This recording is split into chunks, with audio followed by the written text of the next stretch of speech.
Hello, I'm Wu Yian, and welcome to Yian Zhongwen, Easy Chinese. Tips for learning Chinese. The most important thing for learning anything, but particularly a language, is to maintain good focus. This will lead to good short-term memory.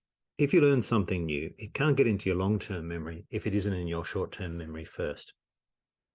Short-term memory needs a few seconds before new information is stored. If you are knocked out, say someone punches you and knocks you out, you don't remember what happened just before you lost consciousness because the brain hasn't had a chance to lay down memory. If you take in some new information but then immediately start chatting to the person next to you, or you check your phone or whatever, then you're not giving your brain the chance to convert the new information into memory. Give yourself that chance. Don't say, I'm not good at Chinese when you haven't even given yourself the chance to be good. So get rid of all clutter and distractions. Get rid of them all. You don't need them. Long-term memory. Once you've allowed your brain the chance to take in new information, you need to convert short-term memories into long-term memories. Now, I'm going to show you a graph. It's the Ebbinghaus forgetting curve that shows you memory loss and retention over time. Ideally, you need to review new information an hour after you receive it. This is not always possible, so perhaps that night. Then a day later, review it again, then a week later, then after a month, 6 months, and so on. And you'll see the rate of loss of memory slows after each revision. Listening practice.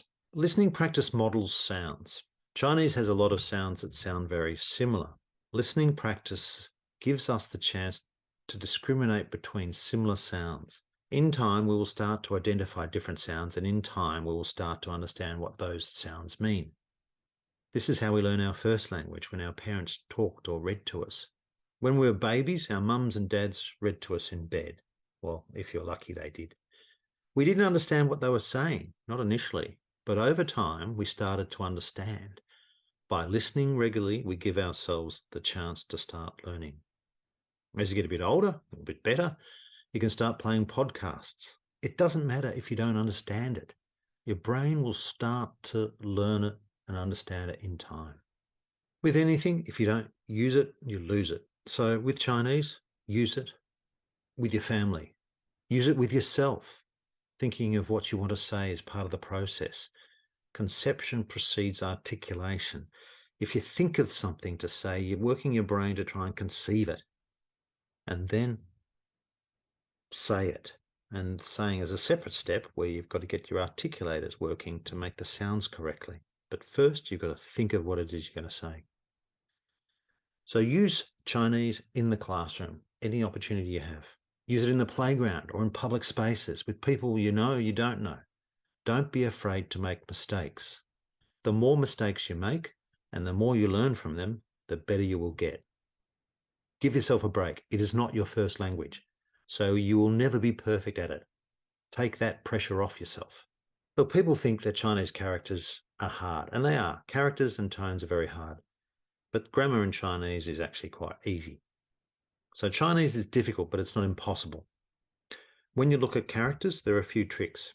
Look at the different parts of characters. There are 214 radicals, okay? The English alphabet has 26 letters. There are considerably more radicals.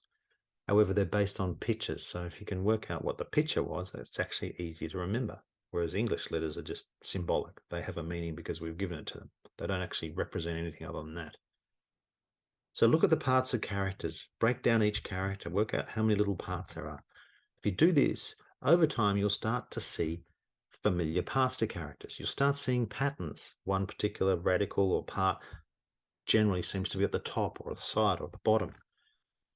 And when you start to learn what these parts mean, you start to get an idea of what the character could mean. So look at the parts and look for patterns. One final tip, when I learned Chinese at school, we had to learn the whole character from memory. Fortunately, I had a good memory, but not everyone does, and I don't now.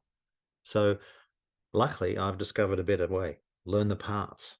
Biang, the most complicated Chinese character. If you know the parts in it and you know where they go, you know how to write the character. Chinese is difficult, but it's not impossible. Anyway, I hope this has been helpful. Good luck. 再见.